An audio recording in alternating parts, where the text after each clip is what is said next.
Welcome back to Redneck's Dirty Hands. I'm Pete, and today we got a no-start Mopar up on the lift there. That's a 2013 Dodge Ram with the Hemi. Yeah, it's got a Hemi in it. But right now that Hemi, she's not a runner.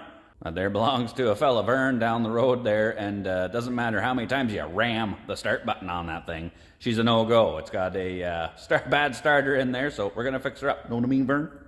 Poor fella, yeah. I was working on his wife's Fiat 500, put a park brake cable on it, and then they came to pick it up. She took off in the Fiat, and he went to leaving that and hit the button, I don't care how many times. Nothing, not even a click, nada. It was like, he thought maybe a fuse or something popped. I was like, nah, I've seen this time and time again. You know, there's a very fine thread wire that goes from the solenoid of the starter down into the armature. And over time, they just corrode and burn out. And then once it goes, you get nothing. You get no warning. It just leaves you stranded. But I mean, couldn't have left them stranded at a better place because they're already in the parking lot of the shop. So, you know, if any of you have ever experienced a no start on a Mopar like this or something, or any car really, you know what? We're going to dig into it and I'll show you how to swap the starter. Grab a cold one. Let's dig into her.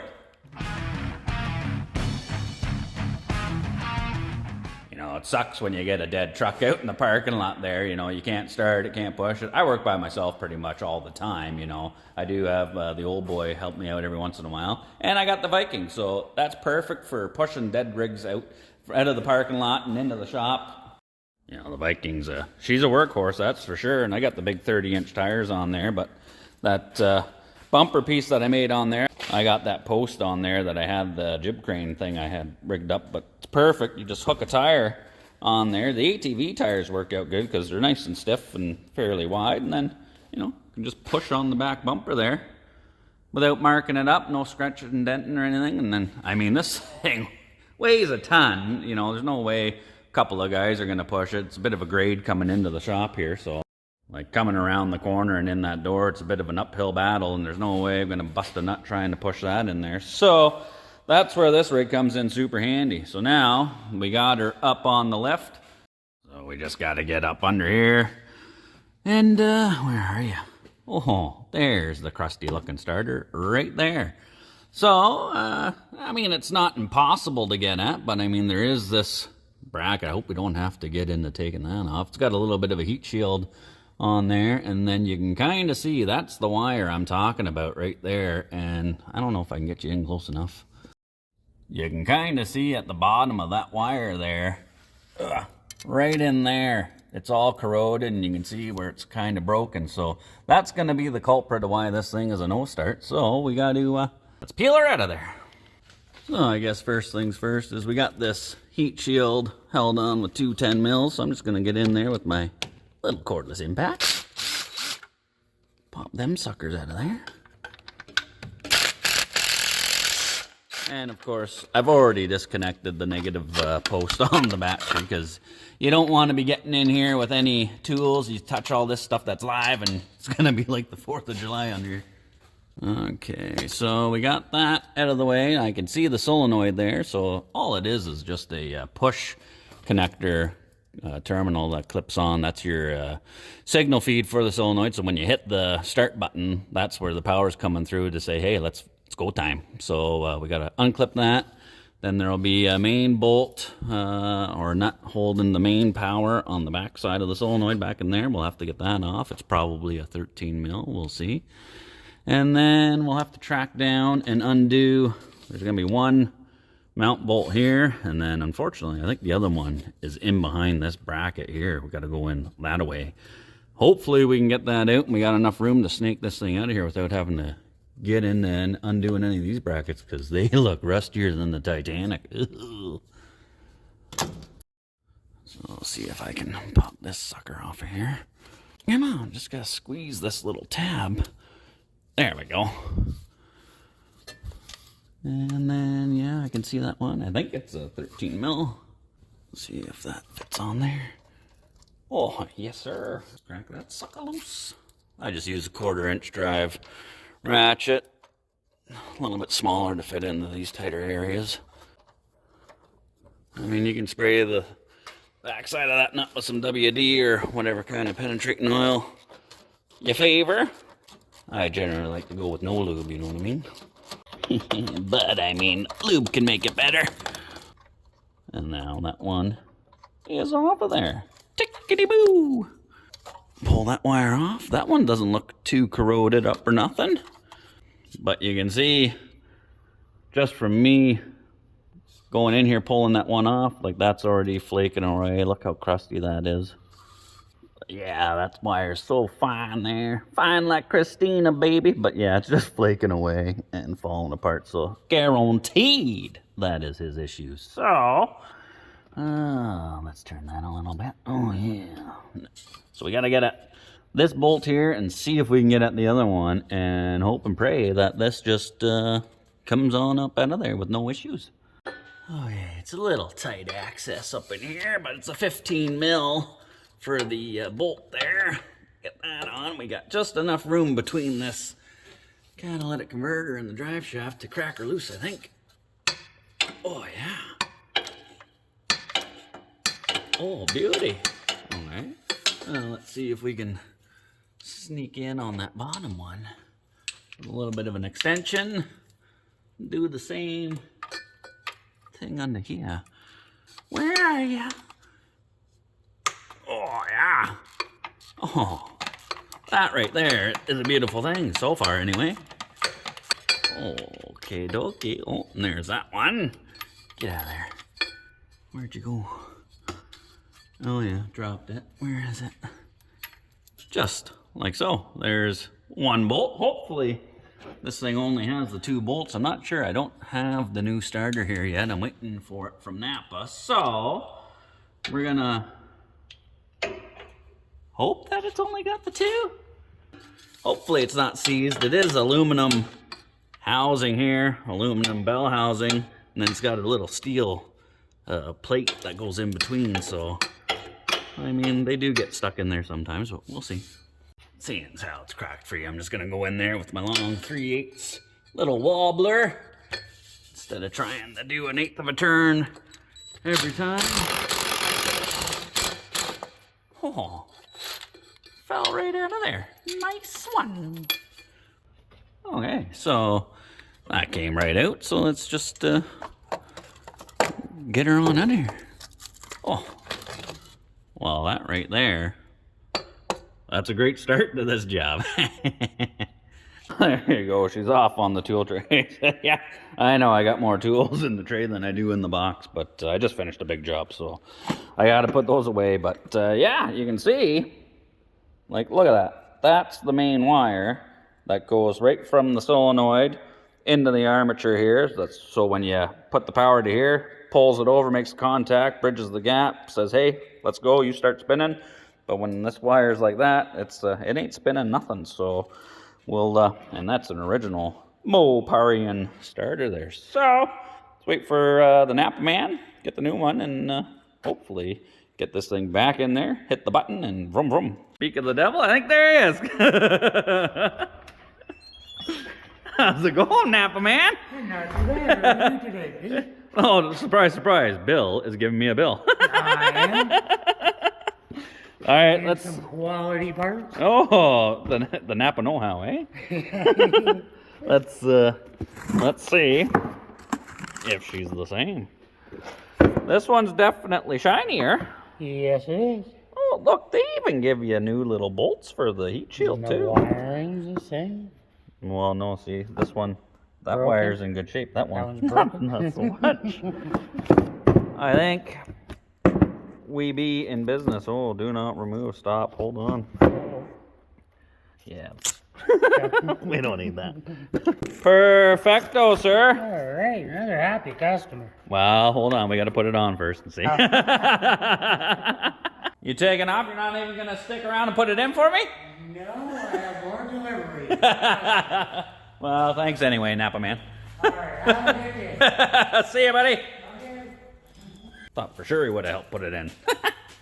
Can't believe Billy wasn't going to stick around and put that in. I guess it's up to me. Better get started. Before we just go ahead and throw it right up in there, I like to take a little bit of emery cloth and give both sides of the main power cable a good scuffing up, get her down nice and shiny, you know, get any of the little bit of corrosion or dirt and whatnot off of there. So we got positive connection on the back of the starter. Just like so. Oh yeah, get it nice and shiny. Now that we got that main wire all cleaned up, we just gotta slip the starter back in the opening here. We don't want to go ramming it in. Nice and easy. Oh yeah. Oh, working around the camera here's a little bit of a bugger, but just like so. And we'll get a couple of bolts started and we're off to the races here. Yeah, I got both of those bolts started up in here, so I'm gonna see if we can tighten her up here.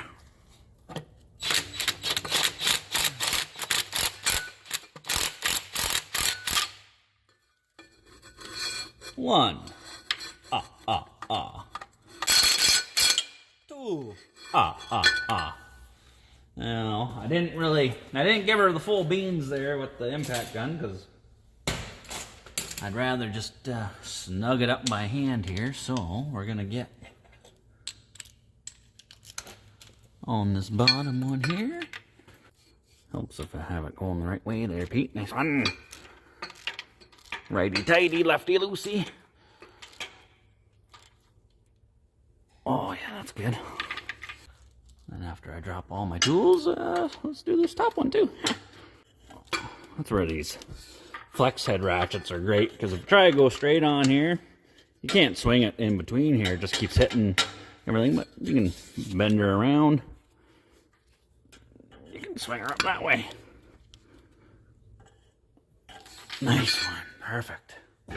Now we gotta button up the main power wire. New starter comes with a nut on the back of the solenoid there, so we'll peel that fella off. Got a lock washer on there too.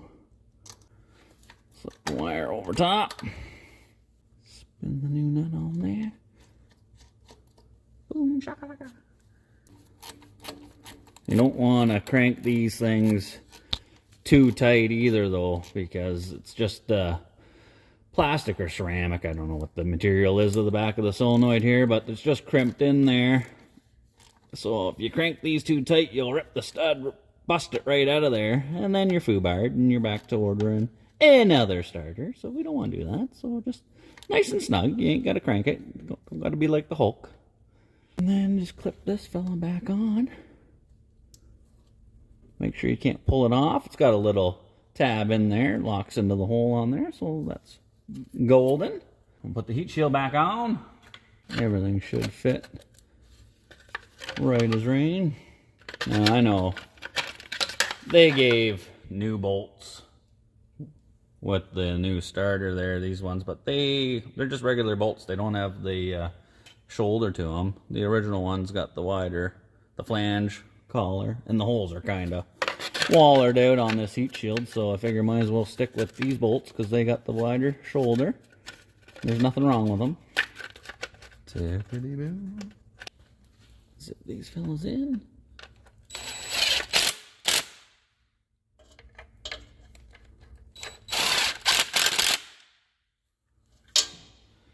Just like so.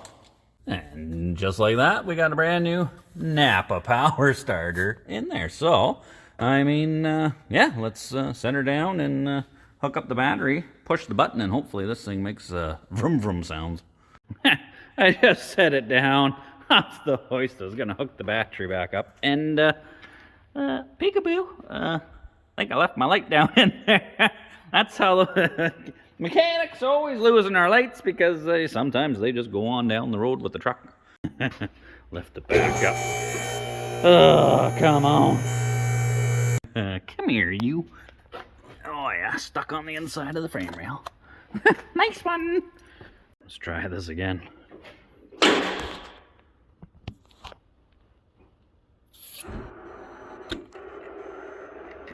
Going down. There we go, we got her sitting down there. Jeez, I need my camera girl. It's too hard doing all the filming and the working at the same time. But now we can hook the negative battery cable back up. I didn't show unhooking it, but these things are pretty simple. They just got the 10 mil nut on there. Come on. Jam that sucker on there. Same thing, you ain't gotta go crazy tight, just snug. It's got a little Velcro thingy, holds it down. Now, fingers crossed, we should be able to go up in here. Step on the brake, push the button. Oh, come on.